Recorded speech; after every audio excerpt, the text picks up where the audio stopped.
ainda nem sabe dizer há quanto tempo trabalha como empregada doméstica. E nesse tempo ela passou por muitas casas, conheceu muita gente, mas acha que sempre teve sorte, pois nunca sofreu qualquer tipo de constrangimento. Onde eu trabalho, geralmente eu sou tratada como, com respeito, Eu almoço, assim, na hora certa, não tem esse horário de, vai comer depois se sobrar, ou se, depois todo mundo comer, não. Nunca tive isso, não. Talvez na sua simplicidade, Modestina não reconheça, mas o que a salvou de situações embaraçosas foi o profissionalismo que ela traduz em palavras mais simples. Chega aqui, eu sou desse jeito que você está vendo. Eu chego rindo, posso estar morrendo em casa. O problema lá de casa fica lá, e o daqui fica aqui. Se eu tivesse qualquer constrangimento aqui, ficaria também aqui. É aqui no lar, ambiente de trabalho desta profissional, que as relações são realmente testadas. Um ambiente íntimo onde um limite extrapolado pode significar o fim de um acordo que tem como principal característica a delicadeza. A psicóloga Maria Bethânia Gondim põe em termos mais técnicos. Para ela, o segredo desta relação é o diálogo. Uma conversa que tem que ser estabelecida já no primeiro momento. Limites que têm que ser colocados com muita clareza. Dona da casa, ela tem que estabelecer os papéis mediante o diálogo, de uma forma que não vai agredir a pessoa. E saber do outro, no caso do funcionário, se este concorda com essas condições. A psicóloga vai mais longe e orienta. Não é porque foi estabelecido previamente que quer dizer que é certo. Segundo ela, para funcionar, o melhor mesmo é não esquecer que, além de doméstica, ali está um ser humano. A gente tem que saber que essa pessoa, esse funcionário, essa funcionária, ela é um ser humano e ela tem que ter garantido os seus direitos, sim. Pois é, a psicóloga fala aí sobre papéis, Doutor Eduardo da Costa Silva é advogado trabalhista. Esses papéis já ficam pré-determinados na legislação? Bem, a legislação deixa a cargo das partes definir normas internas que serão cumpridas durante o contrato de trabalho, certo? Que normas são essas? Explica pra gente entender melhor. Forma de trabalho, horário que ela pretende que seja prestado o serviço, o que será feito o serviço, eu quero que limpe tal setor, eu quero que cuide do meu filho, eu quero que faça tal situação. Esse é o trato inicial, certo? E como bem diz a psicóloga, deve ser bem feito. Bem claro, Tem um tanto de horas que o funcionário doméstico tem de cumprir também, doutor? Certo. A questão da doméstica deixa bem claro que nenhuma das leis garantiu a ela o direito de hora extra. Ou seja, não existe o controle de jornada. Existe o bom senso, onde a gente exige que seja cumprido o serviço. E desde também que tem aquele bom senso que não pode chegar às 7 horas da manhã e sair 10 horas da noite. Tá? Certo, mas aí, como que a gente vai entender então, até quantas tarefas a gente pode determinar para um trabalhador doméstico? Certo. A legislação, ao definir a questão do trabalho doméstico, deu a peculiaridade do caso, que é aquele, que é o trabalho feito sem finalidade lucrativa. É aquele trabalho feito para a sua casa, para o seu bem. Deu outra característica também, que o trabalho é feito para a família e para a pessoa, para o pai, para a mãe e para qualquer entidade da família. E deu outro sentido também, que é no âmbito residencial. Feito esse esclarecimento, o que a gente pode entender? Que é todo aquele serviço que está no âmbito da família. Seja pedido pelo filho, pelo pai, pela avó, todos aqueles que estão na entidade familiar. As férias do empregado doméstico, então, são só de 20 dias, mais curtas do que dos outros? Certo. Esse era o entendimento da Constituição. Com o advento da Lei 11.324, as férias passaram a ser de 30 dias, desde que decorrido 12 meses de trabalho. Então, passaram a ser férias normais de todos os trabalhadores? Isso. Férias normais. Doutor, uma outra questão, é a questão dos atestados médicos para os trabalhadores domésticos. Tem alguma diferença nessa relação? A questão do atestado? Não. A questão do atestado, até mesmo com o advento da Lei 11.324, ele vem encarado como um trabalhador normal, certo? E vem utilizado para abonar as faltas, sendo caracterizado pela legislação como faltas justificadas.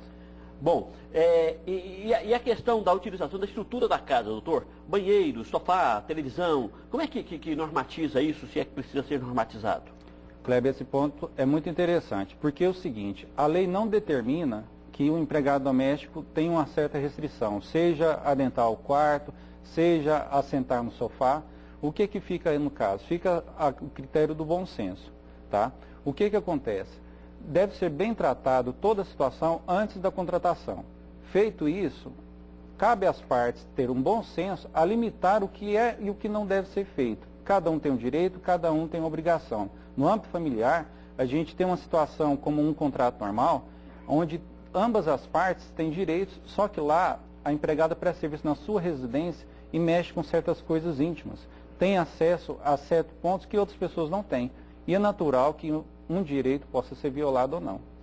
Pois é, recentemente aconteceu aqui em Goiânia, né? Um dos maiores absurdos que eu já tive notícia, assim, de indignar qualquer ser humano que tenha um mínimo de bom senso. Uma oficial de justiça contratou uma trabalhadora, a secretária do lar, uma empregada doméstica, e estabeleceu normas absolutamente imbecis, como não utilizar os copos, só falar a hora que ela consentisse, ela determinar que tipo de roupa que ela deveria vestir, comer quando ela achasse que fosse hora, essas coisas todas assim. Que tipo de crime é, se é que a lei fala que isso é crime? Porque imbecil é demais, idiota é demais, um ser humano, em pleno 2010, achar que pode fazer isso com o outro só porque é trabalhador doméstico ou porque é trabalhador. Idiota é demais. Isso é crime, doutor? E que tipo de crime é isso? Tá. A questão é o seguinte, como disse a psicóloga no começo da nossa redação, o trabalhador doméstico é uma pessoa que possui direitos de personalidade, intimidade, dignidade como uma outra qualquer. Todo trabalho deve ser levado, todo trabalho deve ser seguido. No caso de qualquer abuso por parte do empregador, eu não vou falar especificamente desse caso que eu não tive acesso. Uhum. Já procurei na internet também algum dado apurado, alguma apuração e não tem. Mas tem alguns safanões, umas coisas, na internet tem um vídeo com essas cenas, né, de safanões, de empurrões e tal. Mas isso já é um absurdo, achar que tem o direito de dar safanão no trabalhador doméstico. Mas o pior foram as regras que ela achou que, pelo fato de ser patroa, ela pudesse estabelecer, como se ela fosse a legisladora, que o país não tem Constituição, não tem leis, não tem a CLT, não tem nada. Ela é a boa da parada, a dona da boca. Ali ela manda e desmanda. E não é assim. Dentro do lar a gente cumpre as leis também. Na rua a gente é cidadão também. No dia a dia a gente tem que seguir aquilo que é determinado, senão vira anárquico. Nós temos, né? A anarquia é uma coisa, a democracia é outra. Não é verdade ou não é assim? Eu estou exagerando? Não, é verdade, você tem plena razão. Só que é bom ressaltar que no início da nossa entrevista aqui, eu deixei claro que existe uma tratativa inicial onde é feito o contrato de trabalho. Feito isso, o empregador pode sim determinar as regras e limites a serem exercidos, a serem estabelecidos no contrato de trabalho. Respeitando a dignidade humana e as leis, não é isso? Muito bem colocado, isso mesmo. Legal. Bom, doutor, tem uma orientação assim, olha, eu vou contratar um trabalhador doméstico, vou ser contratado, pode procurar alguém para orientar, faça um contrato assim, preservando os direitos e deveres das duas partes? Tem alguém que possa fazer essa orientação? Eu tenho conhecimento que existe um sindicato onde ele presta esse serviço de assessoria, principalmente antes da contratação e após a contratação, no caso de uma rescisão contratual. Ah, sim. O senhor não sabe qual sindicato é?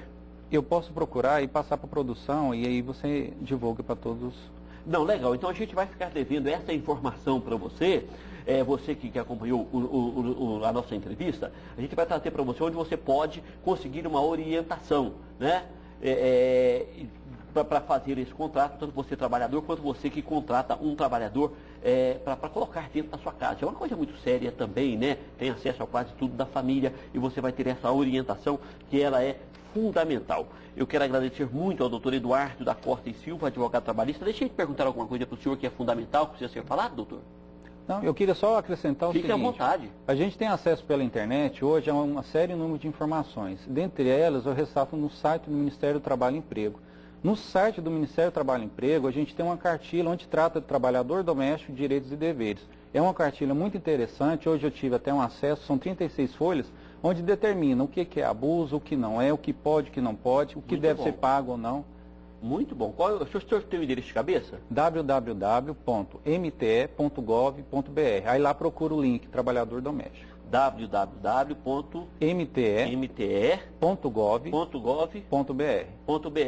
E o link? Trabalhador doméstico. Trabalhador doméstico. Está aí no vídeo para você então, né? Nossa produção trabalhou rapidamente, nossa área técnica. Está aí no vídeo para você. Se você vai contratar um trabalhador doméstico, você vai assumir as tarefas domésticas em uma casa, entre nesse link, nesse site aí, e lá você vai ter um link que vai te orientar com uma cartilha, sim, doutor? Kleber, é MTE, tá? Ministério do Trabalho e Emprego. Ah, tá, MTT, T de tatu, né? Isso.